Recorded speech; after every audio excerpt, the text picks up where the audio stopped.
Welcome back to another Limitless Tip. Today I want to show you something small that has a huge impact on real-world performance. This is how I prepare every card box I use, so the box itself becomes a secret weapon. And the best part is, nobody suspects the box. When most magicians think about holdouts or secret loads, they think complicated. Jackets, magnets, toppets, special pockets. But one of the easiest and most natural places to hide something is the thing already sitting on the table the entire time, your card box. Every time I open a new deck, I go through the same preparation process. I slightly modify the box so it can secretly hold an extra card, multiple cards, a gimmick, or even a small stack. And once it's set up, I can introduce those items into play whenever I want, completely invisibly. What makes this so powerful is that it keeps the deck feeling completely fair throughout the entire routine. The spectators can shuffle, they can examine the cards, they can perform multiple phases completely clean. And then, right at the end, you secretly ring in something impossible for the closer. That changes everything. So let's get to building our box. Grab a fresh deck and let's get going. So first we want to locate the little tab here, and we want to carefully peel that off so that we save the rest of the cellophane. We'll get rid of that. Now we can take an X-Acto knife and be careful here, obviously, and we just want to cut through. And then I like to, at this point, peel this up. I usually leave the sticker here just in case I need it for a different type of effect. And this part here I want to peel off because we don't want that sticker catching any cards later. So we'll get rid of that. And then we'll dump out all the cards. Set those aside. Now we're in this position here. I want to pull back, but not all the way. I don't want this to come off. We all know how much of a pain it is to get one of these back on. But I get it to about 1/2 inch. At this point, now I'm going to take any extra card. Obviously it has to have a matching back. If some of you remember, these card boxes used to come with the bicycle pattern on the back, which eliminates the part I'm having to do right now. And it was so nice, but now they all come like this. So I just take any random card and I'm going to take some double stick tape, and we're going to just, it doesn't have to be perfect. The point here is don't go along the bottom, and I'll show you why in just a minute. So we want to leave about 1/2 inch down there, and then we get our tape. Again, does not need to be perfect. Leave about 1/2 inch from the bottom. Now we're going to put a little bit in the middle, but I don't want to go too high up. We'll just make the next part a little easier, just a small piece right in the center there. And now we're ready to go. Now I'm going to turn this over so there's no tape right here. And this is what makes this easier, is I'm going to slide this under. Now if we put tape all the way at the bottom, that's going to get stuck. And I don't want that. So I'm going to just line that up as evenly as possible. Again, it doesn't have to be perfect because nobody's looking for this. Now once that's on, I'm going to then just slide the cellophane back into place. Actually, I'm going to leave it back a little bit at this point. So that's stuck on there and ready to go. We'll need a hole punch, and this is a 1-inch circular hole punch that you can get on Amazon. I've got some other punch outs here that I've already done that you can see. Now I'm going to take this and go towards the center. I like to put it so it just covers the knees, just about where the knees are in the angel. You can do it at different spots. I've experimented here, but I just like having a little bit extra room, which I'll show you in just a minute. So I go to just about the knees and then clamp down. And you'll see that's made that half moon cut out there. See, I like a little bit bigger area myself. Again, if this feels odd to you at first, don't worry. Nobody expects this. People don't stare at their card boxes. So now we're in this position, and lastly, I like to usually take the 2 advertisement cards, and I start with those by placing those under the cellophane just to start getting that stretched out. After that's stretched a little bit, I'm going just a little faster here than usual. I'd put a 3rd card, and I start to add more cards. Now usually I usually stop because of my performances around 3 to 5 cards in here. But start less because then they won't just fall out. And now at any point, you can easily just grip and pull this right out. And we'll get into that in just a minute.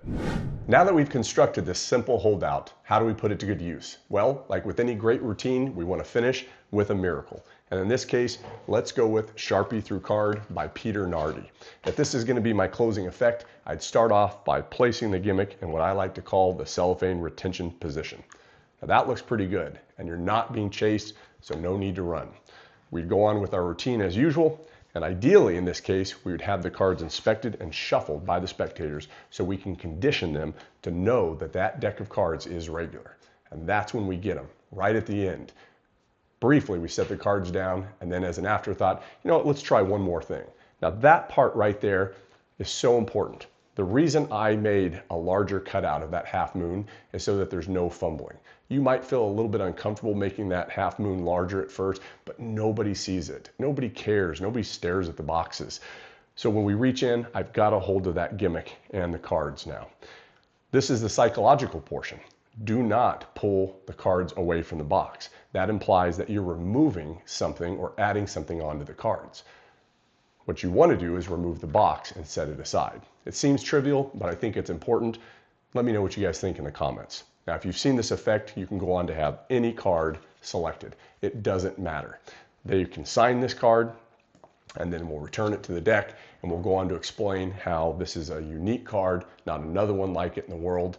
The signature is permanent, and then we'll go on to show them an absolute miracle.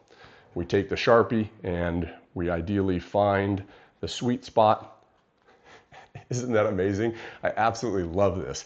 Now, at this point, what I love too is the spectators can take that pin and remove it from the card themselves.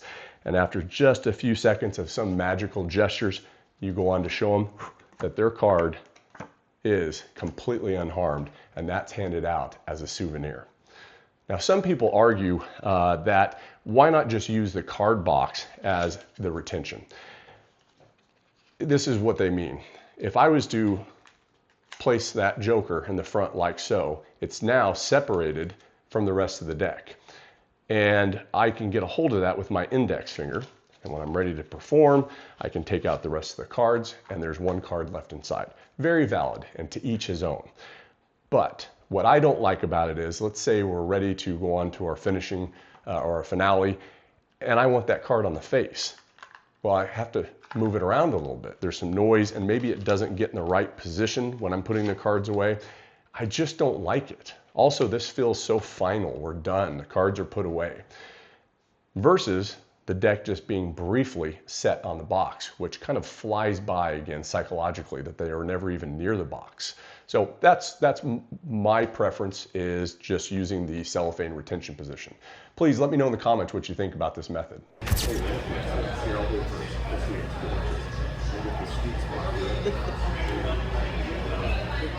Now, do me a favor, grab the tip of the pen and just hold on to it. On the count of three, pull up 1, 2, and 3. Now, if I just give it a rub, right, and I just, we'll go ahead and fill